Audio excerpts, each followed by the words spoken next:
Chapter 2 of the book, well, story I wrote. It's called The Protectors of Earth, PoE, and Gateway in the Basement. Chapter 2. Balthazar, a master demon, lurks through Jacob's apartment, unlocks, opens, and then exits through the open doorway. Once outside, he begins to sniff, trying to tell which apartment has the most people inside. He figures a door right next to Jacob's is a good place to start. So, he uses his massive strength and bashes down the door with one hard punch with his right hand. The door itself gets knocked off its hinges and falls with a clatter upon the carpet.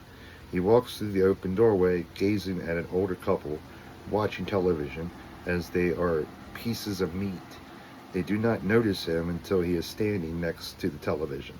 At first, they sit they sit in their seats, staring at him, not moving to run for their lives. Not until he unsheathed his sword do they decide to move, but only their facial expressions to fear. Balthazar takes his blade and launches it towards the older man. He quickly takes his wife's hand with his right, watching the sword quickly move through the air and into his stomach. I love you, sweetie. Looking upon his wife, he mutters in his last breath with a tear dripping down his left cheek. I love you too, she cries, knowing that she will be with her husband very soon. Balthazar takes his right hand and extends his fingernails to the size of knives. He jumps onto the woman's lap with a hideous smile. She closes her eyes, hoping it will be as painless as possible. He takes his right hand and slices through her skin and the tissue muscle. He then stands up and yanks his sword out of the male's stomach. Both of their souls float up towards the ceiling and linger. So, knowing that there are more humans to kill, Balthazar moves on, lurking through the hallway, sensing that there are 3 more humans to viciously kill. The first door he goes through is the bedroom at the end of the hallway. Once inside, he sees a teenage boy sitting upon the carpet in front of the television set, playing a video game. At first, he stands there quietly and motionless, waiting for the boy to notice his presence. Once he gets his attention and a gigantic look of fear, he quickly runs towards the boy, who is too frightened to move. He takes one swing with his mighty sword, and the boy's body gets cut in half. His head and shoulders go flying towards one side of the room, while his torso, legs, and feet just fall over where they stand. Balthazar places his sword back into its sheath, walking out of the bedroom and into the hallway. He senses the teenage boy's soul enter the living room and gets stuck in the ghostly plane, waiting for a reaper to show up to take him to his afterlife, alone with his parents. Knowing that he has 2 more people he must kill, he quietly enters the last bedroom, which is mostly darkness, besides a small lamp that is set next to ecstasy. No, it is mostly darkness besides a lamp that is set next. I must have messed up. Well, he notices he is among. They notice he is amongst them. He sits down for. Oh my God! I must have messed that up. That's why I should read this first. Let's jump. After the couple notices that Balthazar is there, the master demon unsheaths his sword once more and quickly, forcefully jams it into the girl's back, as both hit their climax. Once the teenage girl bumps her head upon the side of the bed as she takes her last breath, the teenage boy screams out in horror as he gets soaked in her blood. Please, mister, I don't want to die, the teenage boy cries, but that does not affect Balthazar any, as he knows that he needs every soul he can collect. He pulls his sword out of the teenage girl's back without any hesitation. He swings it like an axe and chops off the teenage boy's head with one swipe. The boy's head lands upon the floor, then rolls slowly towards the door with his eyes still glazed with fright. So, knowing that there is not anybody else for him to kill, Balthazar places his sword back into its sheath. He looks back into the living room so he can collect his 5 souls, which are still floating around the living room, waiting in the ghostly plane for the Reaper to take them to their afterlife. Once he is in the middle of the room, he stops in his tracks and starts meditating. All 5 souls of the people that he just viciously murdered start to go quickly around in circles above his head. The longer he meditates, the faster the souls fly around in circles.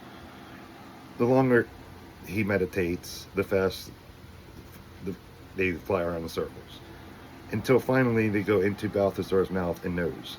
Immediately he feels stronger and more refreshed.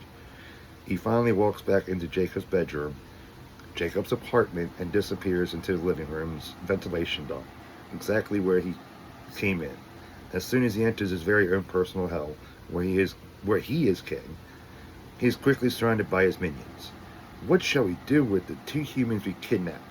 One of them announces, as he points over towards Jacob's mother and Brittany's father, who are tied in the flesh-endorsed wall by human intestines.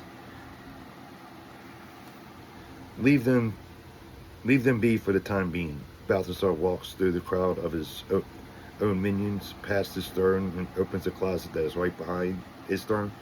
Immediately afterwards, he grabs the crystal orb, which is in the middle of a very small closet. The orb itself begins to glow as it knows that it is full for the time being. It begins to sigh as it feels better or something. That's a bit weird. Like a human being would do after a big meal.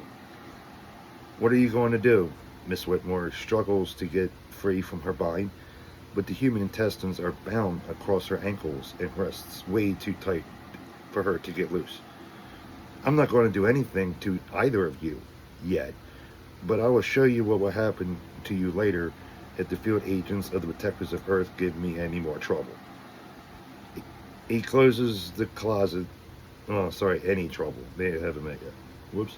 He closes the closet and looks upon Miss Whitmore and Mr. White with frustration. "Wait a second. I have heard of the Protectors of Earth, but that was a long time ago." She closes her eyes deep in thought. "You should. Your ex-husband used to be an agent for them." "So that was the big secret he couldn't tell me. How the hell do you know about it?" Tears begin to drip down both of her cheeks. "Let's just say I hear things. Even demons like to talk." He grabs a sharp pair of scissors off of a small table to the left of his throne. Then he walks over towards Brittany's father. "Excuse me, master. What is your next move?" Then one of his minions that you tell one of Legion's minions demands to know that you are doing. Legion demands to know what you are doing, what you are told. Whoa. You can tell it's been a while since I heard this. "Look, you tell Legion that I need more souls because I'm not powerful enough to go against the Protectors of Earth yet. But for now, I've got humans to kill. So, if you don't mind." He turns back around and quickly snips off Mr. White's left index finger. He automatically wakes up screaming in pain. Then, once his eyes adjust to the light, he begins to fear where he might be. "What's going on?" "You will know soon enough. I just needed you to be awake so you can get a glimpse into your future." 2 Class B demons walk out of the darkness. They're carrying in a live white male that looks like he is 25 years old. They place him down, kneeling upon the moist floor. "Just kill me already," the guy cries. Obviously, Balthazar tortured this guy for his own amusement. Now, what would be the fun in that? I have something better in mind for all 3 of you. He looks upon Mr. White and Miss Whitmore. "Throw him in." "Yes, master." Both of them say in unison. They pick the guy up onto his 2 feet, grabbing onto both of his shoulders. then walk him towards a boiling pool of blood. What are you doing? The prisoner has no idea why Balthazar wants to throw him in, besides the fact that he will be roasted alive. Both Class B demons pitch him in. As soon as he lands into the pool, his skin begins to bubble and melt. He screams in terrorizing agony as he flails his arms back and forth for his final moments. Then his body sinks to the bottom of the pool for a couple of minutes. Miss Whitmore and Mr. White wonder when his corpse is going to resurface. When he finally does, he becomes a mindless and very strong Class B demon. His only allegiance is to Balthazar, and his appetite and hunger for human flesh is unshakable. Now you two know what I plan to do with you soon. You and every other human being I catch. All of you are going into this pool and becoming my slaves, while I get to devour your souls. He laughs hysterically. There is only one group that stands in his way, the Protectors of Earth and their very talented agents. Yeah, I know, it's been a while since I wrote it, but it's been a while since I read it, so you're going to have to stick with me. Like, share, comment,